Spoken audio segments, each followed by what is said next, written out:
Assalamualaikum warahmatullahi wabarakatuh. Waalaikumsalam warahmatullahi wabarakatuh. Bismillah, alhamdulillah, wassalatu wassalamu ala rasulillah Sayyidina Muhammad ibn Abdillah wa ala alihi wa sahbihi wa mawala. Yang kami cintai, kami muliakan, kami banggakan guru kita semua, Murabbi Rohina Maulana Aba Habib Lutfi bin Yahya,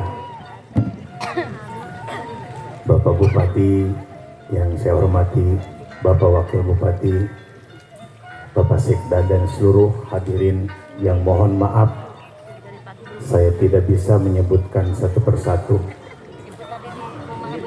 Jujur, saya tidak pede Abah Habib untuk menyampaikan ini. Ada Pak Raden Sonjaya yang sebetulnya beliau lebih berhak. Mohon doa Abah agar saya bisa menyampaikan apa yang diharapkan. Acara ini merupakan rangkaian panjang dari apa yang diarahkan oleh Maulana Aba Habib Lutfi kepada warga Subang. Sampai kemudian beliau melalui Pak Bupati memerintahkan, kira-kira seperti itu bahasanya, untuk menghaulkan Nimas Subang Larang dan Dewi Kawung Anten yang kedua-duanya ada di Subang.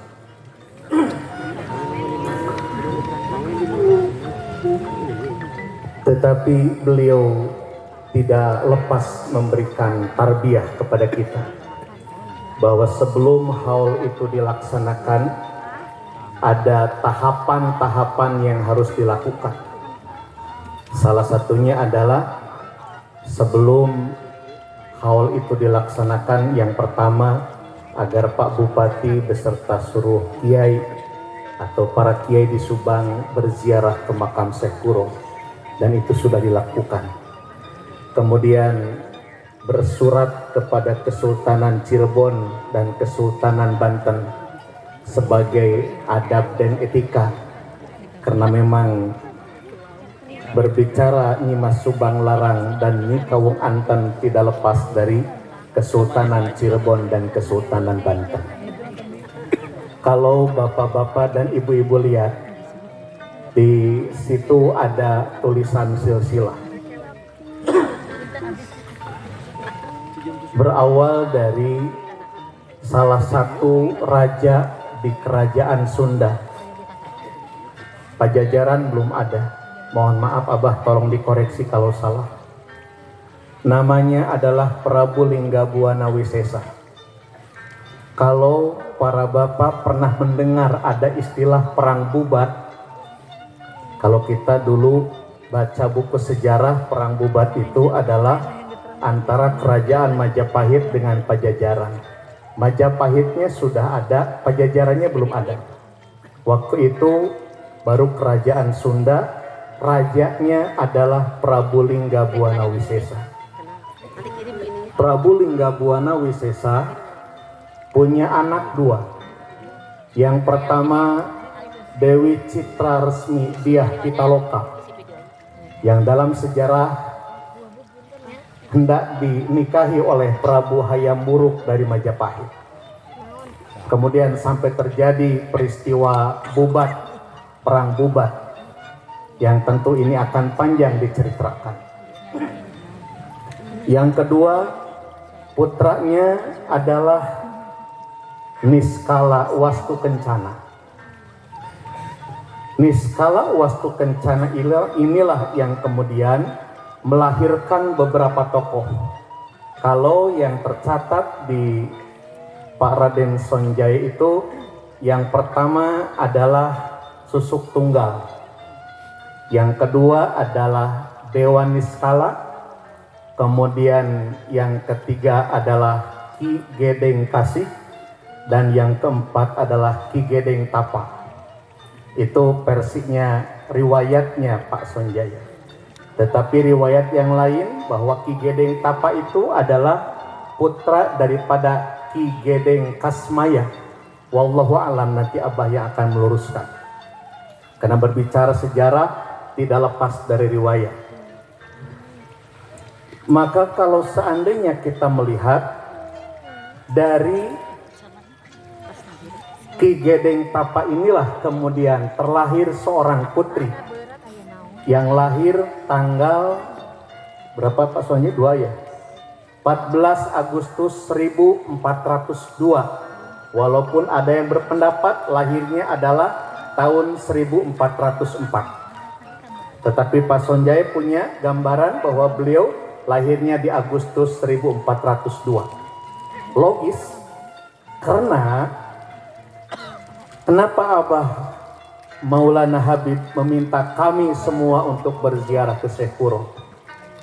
Karena Syekh Kuro itu adalah guru sekaligus ayah angkat daripada Nyimas Subang Larang. Beliau ulama orang Campa, tetapi pernah mukim di Mekah lama, dan beliau masuk ke wilayah Nusantara di Cirebon pada tahun 1408 Masehi. Cukup lama Pak. 1408 beliau masuk ke Muara Jati, masuk ke Cirebon. Bertemulah dengan Ki Gedeng Tapa. Ki Gedeng Tapa bukan seorang muslim, tetapi tertarik dengan akhlak daripada Syekh Kuro yang namanya adalah Syekh, bukan seorang muslim, tetapi tertarik dengan akhlak daripada Syekh Kuro yang namanya adalah Syekh Hasanuddin. Beliau kemudian masuk Islam dan memberikan keleluasaan kepada Syekh Kuro untuk menyebarkan Islam di daerah Cirebon.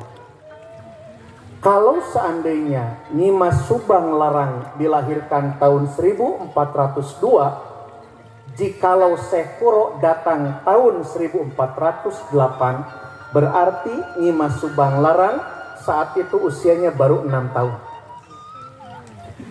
Di dalam satu riwayat, Syekh Kuro berada di Kerawang itu kurang lebih 6 tahun. Berarti Nyimas Subang Larang di Cirebon, mohon maaf, berarti Nyimas Subang Larang sudah berusia 12 tahun. Di usia atau di tahun ke-6 Syekh Kuro berdakwah di Cirebon, maka beliau berhijrah ke daerah Sumatera, tepatnya di Lampung. Keinginannya di Lampung. Itu keinginan Syekh Kuro yang disampaikan kepada Ki Gedeng Tapa. Tetapi kemudian kata Ki Gedeng Tapa, kalau begitu Syekh, saya nitip anak saya. Maka Nyimas Subang Larang yang baru berusia 12 tahun itu kemudian dititipkan kepada Syekh Kuro, dan dibawalah yang tadinya hendak nyebrang ke Pulau Sumatera, tetapi beliau kemudian malah tinggal di Kerawang. Maka bumen-bumen cek Sunda nama Syekh Kuro teh di Karawang. Sampai kemudian di usia 15 tahun, 16 tahun Nyimas Subang Larang, maka datanglah seorang pangeran dari kerajaan Sunda, putra daripada Dewa Niskala. Karena Dewa Niskala itu adalah penganut agama Hindu yang taat, dan dia seorang raja yang besar. Maka ketika ada orang yang menyebarkan agama baru, maka dia meminta anaknya yang bernama Pangeran Pamanah Rasa untuk membasmi penyebaran agama baru tersebut. Datanglah Pamanah Rasa yang namanya lainnya adalah Raden Jayanagara. Tetapi ternyata sebelum ketemu dengan Syekh Kuro, bertemulah dengan Nyimas Subang Larang. Tertarik, dan kemudian singkat cerita, Prabu Siliwangi menikahi atau Pamanah Rasa, yang kemudian beliau menjadi raja besar, bergelar Maharaja Prabu Siliwangi, yang menjadikan dua kerajaan besar, Galuh dan Patuan, disatukan menjadi sebuah kerajaan namanya Kerajaan Pajajaran. Nah, dari situlah kemudian terjadi pernikahan. Dari pernikahan itulah terlahirlah 3 orang putra putri. Versinya atau riwayatnya orang Subang, mohon maaf, Kangjeng Pangeran dari Cirebon. Ini versinya dari Kisonjaya. Putra putri daripada Subang Larang yang menikah dengan Prabu Siliwangi, yang pertama adalah Raden Cakrabuana alias Walang Sungsang alias Kian Santang. Yang kedua adalah Dewi Rara Santang. Yang ketiga adalah Raden Sangara. Itu versi di sini. Versi Cirebon atau riwayat Cirebon, yang pertama adalah Raden Cakrabuana alias Walang Sungsang alias Mbah Kuwu Sangkan. Kemudian yang kedua adalah Dewi Rara Santang, sama dengan yang tadi. Dan yang ketiga adalah Kian Santang alias Raden Rohmat Suci, yang konon katanya makbarohnya ada di daerah Godog Suci Garut. Nah, kemudian dari 3 putra putri ini yang mencatatkan sejarah selain Kian Santang adalah Cakrabuana dengan Dewi Rara Santang, yang oleh ibundanya kemudian disuruh belajar kepada seorang ulama di daerah Cirebon, namanya Syekh Zatul Kahfi. Dari Syekh Zatul Kahfi ini kemudian diperintahkan kedua santrinya ini, kakak beradik Cakrabuana dengan Rara Santang, untuk belajar ke Tanah Suci Mekah. Di Tanah Suci Mekah ternyata ada seorang pembesar. Satu riwayat adalah seorang raja dari Mesir, namanya adalah Abdullah. Beliau adalah Duriyah Rasulullah. Kalau kita orang Indonesia memanggil Duriyah Rasul itu Habib, maka di Mesir panggilannya adalah Syarif. Maka itulah Syarif Abdullah, yang satu riwayat adalah Raja Mesir, kemudian menikahi Dewi Rara Santang. Sedangkan Cakrabuana kembali ke Cirebon, sedangkan Dewi Rara Santang dibawalah ke Mesir, kemudian namanya dirubah menjadi Syarifah Mudain.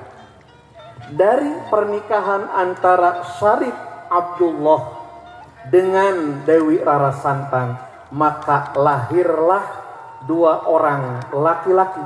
Yang pertama namanya Hidayatullah, yang kedua Nurullah. Karena beliau adalah Duriyah Rasul, maka gelarnya melekat menjadi Syarif Hidayatullah dan Syarif Nurullah.